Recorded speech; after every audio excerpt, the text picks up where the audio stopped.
saludamos al ex presidente de la República, presidente entre 1994 y el año 2000, Ernesto Zedillo. Presidente, gusto en saludarlo. Buen día, gracias por la oportunidad. Buenos días a usted y a su auditorio.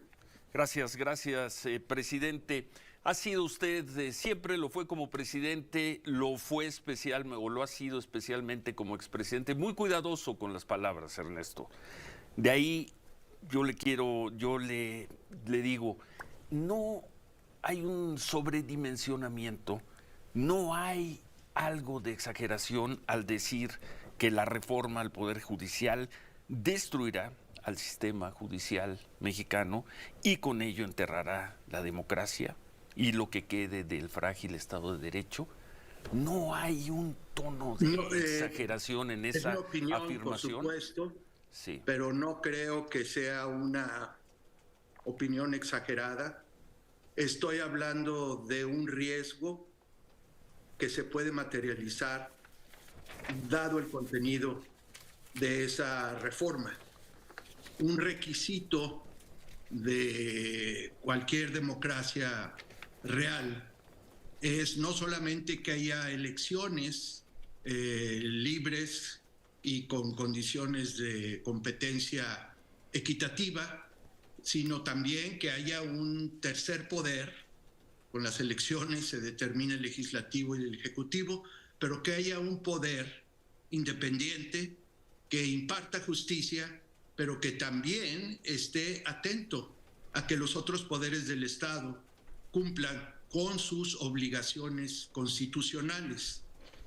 Y esta reforma está muy cuidadosamente diseñada para que los poderes legislativo y ejecutivo, que como vemos, evidentemente ahora han caído en manos de un solo partido, puedan determinar, nombrar quienes tendrán la responsabilidad de ser juzgadores en el sistema jurídico, en el sistema judicial. Algunos dirían, no, lo que esto hace es que el pueblo elija a los jueces y a los ministros de la Corte. Bueno, eso es una postura absolutamente demagógica. Si se estudia la reforma, claramente es un mecanismo para decirle a la gente, ustedes van a elegir los jueces, entonces eso es democrático. No, eso no es democrático. La Constitución y el funcionamiento de cualquier democracia dice que el Ejecutivo y el Legislativo deben cumplir sus funciones. Y una de esas funciones es asegurarse que se proveen los medios y las reglas para que exista un poder judicial independiente. Y una vez que ese poder judicial independiente existe, se le deja actuar. No se le intimida, no se le insulta, no se le amenaza. Y como efectivamente el Poder Judicial ha actuado en algunos casos importantes con independencia, ahora se trata no solamente de hacer una venganza, que es realmente terrible, es atroz, sino además decir de ahora en adelante, con una fachada de democracia, el Ejecutivo y el Legislativo van a controlar quienes aplican la justicia en nuestro país. Sí. Y eso, simplemente cuando usted tiene un partido oficial que se ha convertido este partido, que puede además manejar el Poder Judicial, se llama en términos simples tiranía. Y si usted tiene tiranía, entonces no tiene democracia.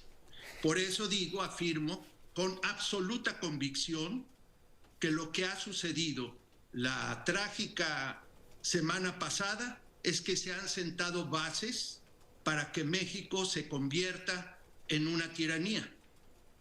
Es el riesgo, pero es un riesgo que existe hoy en día con altísima probabilidad. Y no podemos depender como nación, como ciudadanos, de la buena fe que nos diga, no se preocupen, después de todo vamos a incluir en las listas por las cuales los ciudadanos habrán de votar, pues la gente que cumpla con los requisitos indispensables. Porque para empezar, los requisitos de ser parte de ese servicio judicial se están degradando considerablemente.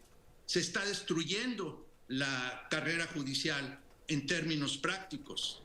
Así que no podemos tomar como buena esa palabra. Sí. Y en cuestión de instituciones, usted no toma la palabra. Las instituciones se construyen sobre bases legales y constitucionales realmente sólidas. Pero además tiene otros aspectos absolutamente escandalosos. ¿Cómo se va a determinar la administración judicial? Allá voy, Ernesto. Faltan las leyes reglamentarias. Tenemos la reforma, tenemos el marco general, faltan las leyes reglamentarias. Bueno, pero mire usted, un principio básico es que todo debe estar protegido por la Constitución. Y si usted hace una Constitución en esos aspectos, que de entrada le da la capacidad de construir una tiranía apoyándose en el Poder Judicial, por favor. Y si ya se usó una mayoría calificada para cometer este terrible atropello contra la legalidad y contra la nación, ¿qué confianza pueden tener los ciudadanos de que van a usar, ahora nada más van a necesitar la mayoría absoluta, el 50% sí, más uno? No van a necesitar tácticas gangsteriles como las que se usaron en el Senado para alcanzar la mayoría calificada. No es posible tener una ciudadanía que está practicando la democracia con toda libertad y luego traicionar esa ciudadanía con métodos que son absolutamente autoritarios y antidemocráticos. Pero, ¿y entonces, Ernesto, se acabó la democracia en México? ¿Se acabó el país? No, yo dije que es un alto riesgo, sí, pero que se han sentado las bases muy claras para, en vez de democracia, tener una tiranía. Que se está destruyendo una democracia que nos construyó, se fue construida con el esfuerzo y el concurso de muchos mexicanos a lo largo de muchas generaciones. Yo fui al final parte de ese proceso, pero no fue cosa, por supuesto, cosa mía. Había gente que había estado en las calles, en el Congreso, en la opinión pública, en la ciudadanía, en la sociedad civil, clamando por democracia. Y finalmente alcanzamos algo de lo cual los mexicanos podíamos decir, por fin vivo en un país democrático. ¿Y qué sucede?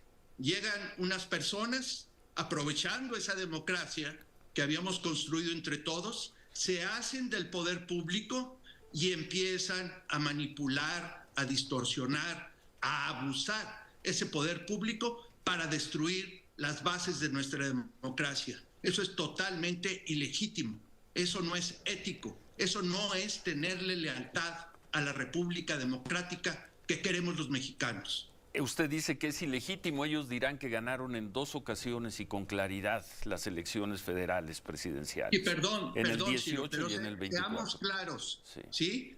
Estoy seguro que las personas que votaron por ese partido, que fue algo más de la mitad, nunca se les preguntó, ¿están ustedes votando porque se destruya la democracia y se construya una tiranía donde seguramente será muy fácil abusar de sus derechos humanos y no respetar sus garantías individuales?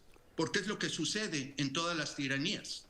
Absolutamente. La historia es muy clara. Y la historia de nuestro país y la historia de América Latina en particular es muy clara. Cuando hemos tenido gobiernos abusivos, autoritarios, sin límites en su capacidad de hacer daño, entonces se traduce en una tragedia para la gente. La gente no fue a votar, la gente fue a votar por candidatos. Y además la gente fue a votar, obviamente, movida por una maquinaria electoral que ha construido el partido oficial, utilizando la política social, y eso fue denunciado, fue dicho por el Tribunal Electoral, pero no voy a cuestionar, los votos se contaron bien.